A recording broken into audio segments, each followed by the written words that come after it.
Hello and welcome back. So my self खुशी। So recently मैंने अपना NDA 2025 का पेपर दिया था and that was really good. So अगर मैं बात करूँ तो मेरा लास्ट अटैम्प्ट था। तो मैंने जितने भी अपने पेपर दिए हैं, जितने भी मैंने अपने अटैम्प्ट दिए हैं NDA के, उससे मुझे इतना तो एक्सपीरियंस हो गया है कि मैं आप लोग को ये बता सकूँ कि NDA में कौन से टॉपिक से, कौन से पार्ट से कितने क्वेश्चन रिपीट होते हैं। सो बेसिकली ये मेरा फर्स्ट क्लास है आप लोग को बताने के लिए। सो आई जस्ट वाना टेल यू डैट इंडिया के फ़िज़िकल जियोग्राफी की मैं अभी बात कर रही हूँ। इंडियन जियोग्राफी की मैं नेक्स्ट वीडियो में कई बात करूँगी। तो मैं अगर फ़िज़िकल जियोग्राफी की बात करूँ तो फ़िज़िकल जियोग्राफी में मेनली कुछ पार्ट से क्वेश्चन काफ़ी रिपीटेडली आते हैं। अगर मैं बात करूँ तो जैसे यूनिवर्स हो गया, यूनिवर्स के बाद आता है लॉन्गिट्यूड, लैटिट्यूड।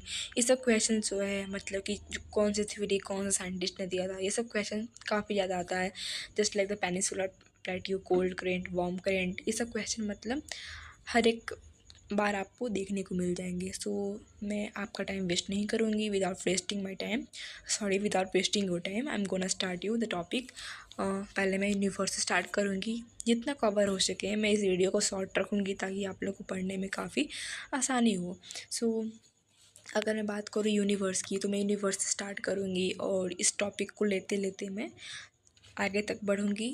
ज़्यादा लॉन्ग नहीं रखूँगी, मैक्सिमम 10 मिनट्स का ये वीडियो रहेगा। सो चलिए स्टार्ट करते हैं यूनिवर्स से। तो यूनिवर्स से जस्ट अ मिनट। तो अगर यूनिवर्स की मैं बात करूँ,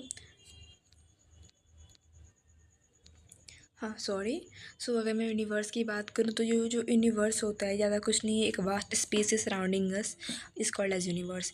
it is mostly empty space. ये होता है मोस्टली एम्प्टी स्पेस होता है। Universe includes everything just like stars, planets, satellites as well as our on earth and all the object on it. Means it is a totality of everything compromises the physical matter time from a smallest atom to the largest galaxy of our universe. Means universe ज़्यादा कुछ नहीं है, ये जो है एक vast space है surrounding अर्थ, जिसको हम लोग यूनिवर्स कहते हैं। ये मोस्टली एक एम्प्टी स्पेस होता है। यूनिवर्स जो होता है वो हर चीज़ को इंक्लूड करता है जो कुछ भी एग्जिस्ट कर रहा है, just like the star, planets, satellites as well as our on earth. हमारे खुद के अर्थ को भी वो इंक्लूड करता है और अर्थ के ऊपर जितने भी ऑब्जेक्ट्स है उसको भी इंक्लूड करता है वो। In a simple word we can say that it is a totality of everything that compromises all the energy, physical matters and time. Means universe जो है वो एक स्मॉलेस्ट एटम से लेके एक लार्जेस्ट गैलेक्सी का जो है वो यूनिवर्स एक पार्ट है। ओके, आगे बात करें तो the extreme vast distance between the various heavenly bodies like the stars and the planets can be well expressed as astronomical unit. Means अगर हम बात करें तो हेवनली बॉडी जैसे कि स्टार हो गया, प्लैनेट्स हो गया, सन हो गया, अर्थ हो गया, इन दोनों के बीच के जो डिस्टेंस को जो हम लोग मेज़र करते हैं वो एक यूनिट से मेजर होता है जिसका नाम हम लोग एस्ट्रोनॉमिकल यूनिट कहते हैं। ओके, तो ये एक क्वेश्चन है जो हर बार रिपीट होता है एनडी में, लाइट ईयर पार्सेक। ये जो होता है ये डिस्टेंस है, लाइट ईयर का डिस्टेंस, और ये है पार्सेक का। मीन्स ये भी एक लाइट ईयर का ही है, 3.26 समथिंग लाइट ईयर। ओके, तो ये दोनों क्वेश्चन है काफ़ी रिपीट होता है एनडी में। और एनडी में एक और क्वेश्चन आता है, light year is a distance of, means light year किस चीज़ का डिस्टेंस है। तो वो क्वेश्चन है वो काफ़ी रिपीटेड होता है। मैं आपको एक अलग से वीडियो बना दूँगी कौन से टॉपिक से ज़्यादा क्वेश्चन रिपीट होते हैं, एक फॉर्मेट दे दूँगी, आप लोग उसको पढ़ लेना। ओके, अब आगे बात करें ओरिजिन ऑफ द यूनिवर्स। हमारा जो यूनिवर्स का जो ओरिजिन है वो on the basis of heavenly bodies पे वो कितने पार्ट में डिवाइडेड है। एक होता है मोनिस्टिक और एक होता है ड्यूअलिस्टिक। देखो सिंपल वर्ड्स में अगर बात करें तो मोनिलिस्टिक जो होता है वो सिंगल बॉडी से बना होता है, और ड्यूअलिस्टिक मतलब D U A means dual होता है, जिसको हम लोग डबल हेवनली बॉडीज़ कहते हैं। ओके, उसका आता है concept of revolution. Concept of revolution जो होता है वो जियोसेंट्रिक और हेलियोसेंट्रिक द्वारा दिया गया। जियोसेंट्रिक जो था वो थॉमस टॉलमी के द्वारा, और हेलियोसेंट्रिक जो था कॉपर निकस के अकॉर्डिंग दिया गया था। ओके, अगर मैं बात करूँ उसके बाद तो हाँ, उसका अगर बात करूँ तो साइंटिस्ट आए हैं वो अपना अपना हाइपोथेसिस दिए हैं। गैसियस हाइपोथेसिस था, इंटरस्टेलर हाइपोथेसिस था, एंड बिग बैंग थ्योरी था। ये सब अपना दिए बताएं इसके इसके बारे में।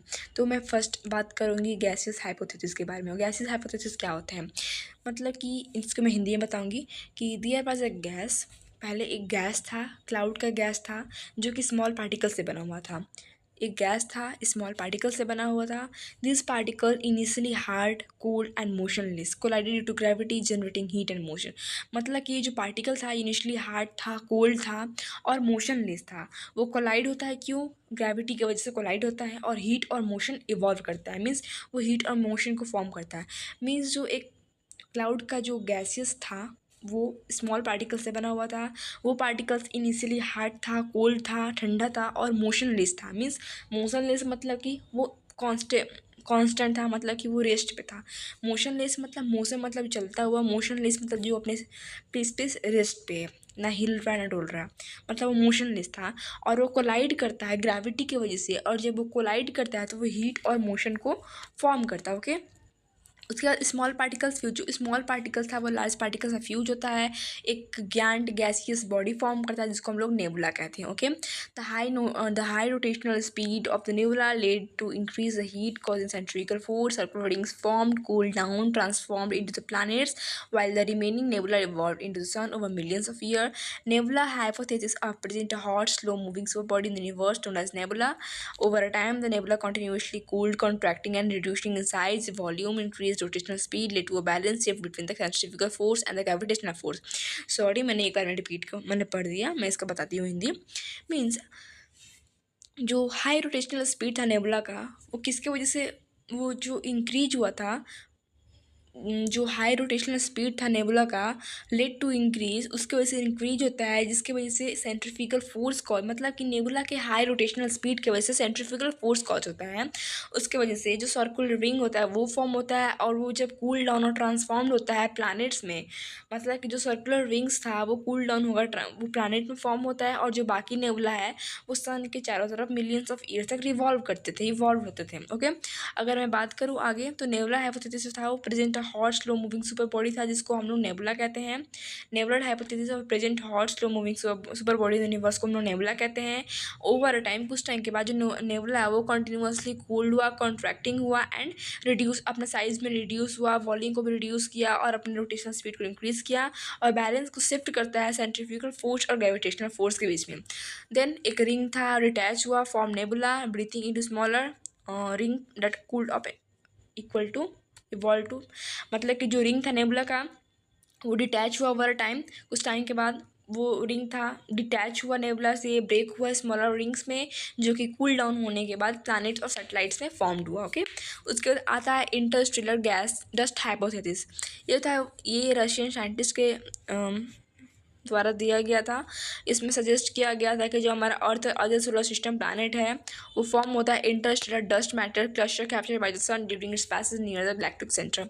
मतलब कि इसमें ज़्यादा कुछ खास नहीं, इसमें बताया गया था कि जो हमारा सोलर सिस्टम और प्लैनेट है वो इंटरस्टेलर मैटर के वजह से फॉर्म हुआ था। ओके, उसके बाद आता है प्लांटेसिमल हाइपोथेसिस। मीन्स ये जो था वो प्रपाउंड किया गया था, मीन्स ये फॉरेस्ट मॉल्टन और कैम्ब्रिन के अकॉर्डिंग दिया गया था। वो बताते हैं कि हमारा सन था जिसका नाम प्रोटोसन था, मतलब कि जो फुली मैच्योर नहीं था, और उसके यहाँ हिंदी में दिया गया है तो हम लोग पढ़ सकते हो। सो वो प्रोटोसन था जो कि उसके बगल से एक स्टार पास हुआ जिसका नेम इंट्रोड्यूसिंग स्टार था। इसने एक ग्रेविटेशनल फोर्स लगाया और इसके ग्रेविटेशनल पुल या फोर्स के कारण हमारे स्काई के अंदर या सन से चीज़ें टूट के अलग हो गई और बाहर आ गई, और जो पार्टिकल सेपरेट हुए उन्होंने उसे नाम दिया प्लानेटेसिमल, और इसी तरह से हमारा प्लैनेट्स का फॉर्मेशन हुआ। नो डाउट इसमें कोई क्वेश्चन पूछने की ज़रूरत पड़ेगी क्योंकि मैंने इसे हिंदी में लिख दिया है, और एक बता देती हूँ चलो। मतलब कि प्लानेटेसिमल हाइपोथेसिस में था, बताया गया था कि हमारा जो यूनिवर्स था उसमें एक सन था जिसका नाम प्रोटोसन था, वो फुली मैच्योर नहीं था। जस्ट सपोज अगर यहाँ पे सन है तो इसके बगल से एक स्टार पास हुआ, ठीक है, यहाँ से एक स्टार पास हुआ, ठीक है, एंड इसका नाम, और ये जो था ये एक इंट्रूडिंग स्टार था। ओके, एक इंट्रोड्यूसिंग स्टार था और इसने एक ग्रेविटेशनल फोर्स लगाया, और उस ग्रेविटेशनल फोर्स के कारण हमारे स्काई के अंदर या सन से चीज़ें, मतलब यहाँ से इसने जो एक फोर्स लगाया सन के ऊपर, यहाँ से जो चीज़ें था वो टूट कर सेपरेट हुई, और उन्होंने जो चीज़, मतलब कि सन टूटा, यहाँ से पार्टिकल सेपरेट हुए हैं, तो जो पार्टिकल सेपरेट हुए उन्होंने उसका नाम क्या दिया, प्लानेटेसिमल। और इसी तरह से हमारे प्लांट का फॉर्मेशन हो, मतलब कि जो चीज़ें टूटने के बाद उसका जो नाम रखा है उसको हम लोग प्लानेटेसिमल कहते हैं। और इसी तरह से हमारा प्लैनेट्स का 9 प्लैनेट्स का फॉर्मेशन हुआ। ओके, उसके बाद और ये किसने दिया था, कैम्बेलियन और फॉरेस्ट मॉडलिंग के अकॉर्डिंग दिया गया था। उसके बाद आता है pulsating theory. This theory states that the universe is pulsing और एक्सपैंडिंग। इस थ्योरी में बताया गया था कि हमारा जो यूनिवर्स है वो पल्सिंग कर रहा है, एक्सपैंड किया, फिर एक्सपैंड कर रहा है, कॉन्ट्रैक्ट कर रहा है alternately. The cosmos expanded at a rate of time according to the pulsating theory. The universe expansion could be halted by gravitational attacks at some point in the future, causing it to constrict. मतलब कि pulsating theory में बताया गया था कि जो हमारा universe है वो पल्सेट कर रहा है, एक्सपैंड कर रहा है, और कॉस्मोस एक्सपैंडिंग, मतलब कि जो हमारा कॉस्मोस है एक प्रेजेंट ऑफ टाइम पे वो एक्सपैंड कर रहा है। और पल्सेटिंग थ्योरी के अकॉर्डिंग ये भी बताया गया था कि जो हमारा यूनिवर्स है वो हॉल्ट हो सकता है ग्रेविटेशनल अट्रैक्शन के वजह से एक पॉइंट पर, हमारे फ्यूचर में, अभी नहीं फ्यूचर में, वो एक पॉइंट पर ग्रेविटेशनल अट्रैक्शन की वजह से वो हॉल्ट हो सकता है, जो कि कॉन्स्ट्रिक्ट, जिसको से कॉन्स्ट्रिक्ट हो सकता है। ओके, और ये जो पल्सेटिंग थ्योरी था वो डॉक्टर एलन सेंडर के अकॉर्डिंग दिया गया था। उसके बाद आता है बिग बैंग थ्योरी। ये सबसे मोस्ट एक्सेप्टेबल थ्योरी को माना जाता है। मीन्स एक टाइनी बॉल था, ये जो था वो एक्सपेंशन हुआ उसका, और उसके बाद एक फर्स्ट एटम फॉर्म हुआ 3 मिनट के बाद, और 3 लाख साल के बाद एक बिग बैंग टेम्परेचर वो ड्रॉप हुआ 4500 केल्विन तक, और गिव राइज टू, और एक एटॉमिक मैटर तक वो राइज हुआ। ओके, उसके बाद कॉन्डेंसेशन टुक प्लेस होता है, स्टार और प्लैनेट फॉर्म होता है, और ये था गॉर्ड लैमेस्टर के द्वारा बताया गया था। उसके बाद आता है स्टेडी स्टेट कॉस्मोलॉजी। इसमें था ये बॉन्ड, गोल्ड और हॉली के द्वारा दिया गया था। 3 साइंटिस्ट है, इन्होंने दिए थे। वो बताते हैं कि कोई डाउट नहीं है कि हमारा यूनिवर्स एक्सपैंड हो रहा है, no doubt our universe expanding, but the distance between them is constant. मतलब कि इसमें ये कॉन्ट्रोवर्शियल इशू था बिग बैंग थ्योरी और स्टेडी स्टेट कॉस्मोलॉजी है। मीन्स बिग बैंग थ्योरी में ये बताया गया था कि हमारा जो यूनिवर्स है वो एक्सपैंड कर रहा है, लेकिन उसके बीच का डिस्टेंस है वो भी एक्सपैंड कर रहा है। बट स्टेडी स्टेट कॉस्मोलॉजी में बताया गया था कि कोई डाउट नहीं है, हमारा यूनिवर्स एक्सपैंड कर रहा है, लेकिन उनके बीच का जो डिस्टेंस है वो कॉन्स्टेंट रह रहा है, वो इंक्रीज़ नहीं हो रहा है। तो ये सही माना गया था, लेकिन जो ये था, जो बिग बैंग ने बताया था कि उनके बीच का जो डिस्टेंस है वो बढ़ रहा है, ये गलत था। हमारे यूनिवर्स में 3 चीज़ें है, just like dust matter, dark energy, atoms.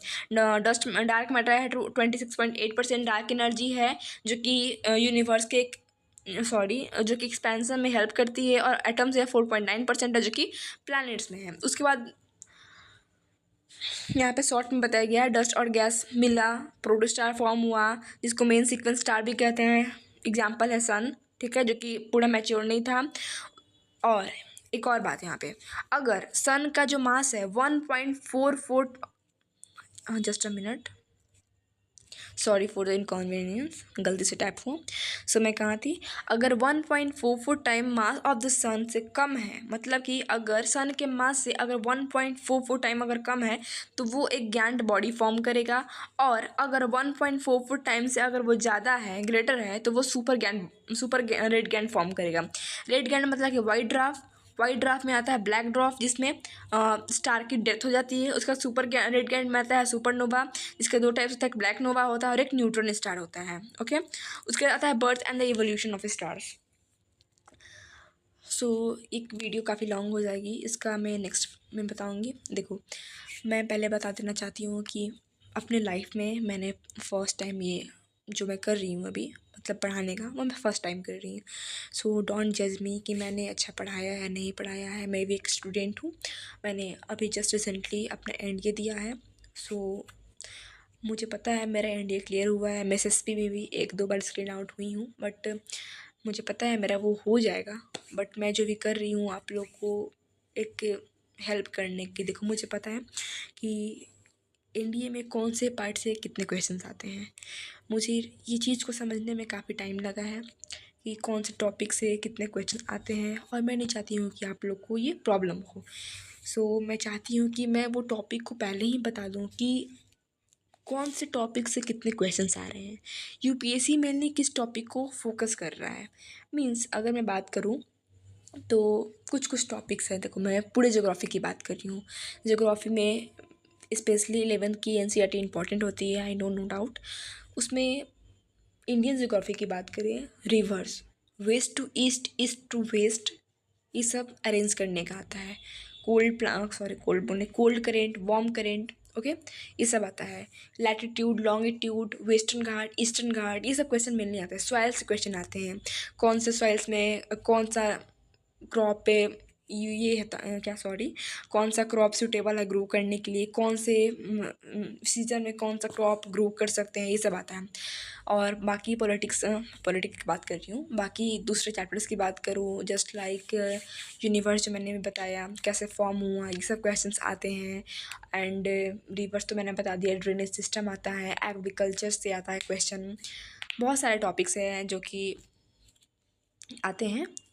And अगर मैं बात करूँ तो इसमें मैंने बहुत सारा पॉइंट्स ऐड किया है, just like the Tropic of Cancer से कितने क्वेश्चन बोलिए कितने कंट्रीज पास होते हैं, कितने कंट्रीज पास नहीं होते हैं। रॉक्स हो गया, कौन से रॉक्स, ये क्वेश्चन जो है इग्नियस वाला, सेडिमेंट्री, मेटामॉर्फिक, सब क्वेश्चन काफ़ी रिपीटेड है, हर बड़ा से क्रस्ट मेंटल कोर, ये सब हो गया। मोस्ट अबेंडेंट एलिमेंट्स हो गया हमारे अर्थ का, डिस्कॉन्टिन्यूटी, मोहर डिस्कॉन्टिन्यूटी, रैपिटी, रहमान, ये सब मैंने बहुत कुछ लिखा है, क्योंकि मुझे पता है कौन से टॉपिक से कितने क्वेश्चन आते हैं, कौन से टॉपिक इतने इंपॉर्टेंट है। So just trust me. ये मेरा फर्स्ट वीडियो है, 5-6 वीडियो देखना मेरा, खुद से समझ में आएगा कि मैं क्या प्रोवाइड कर रही हूँ, क्या प्रोवाइड नहीं कर रही हूँ। अगर ये वीडियो अच्छी लगे सो डू लाइक, कमेंट ज़रूर करना, okay. So thank you. I don't want कि ये वीडियो और लंबा हो, ऑलरेडी 16 मिनट की हो गई, सॉरी फॉर डैट, मैंने 10 मिनट्स बोला था। So thank you, take care, bye.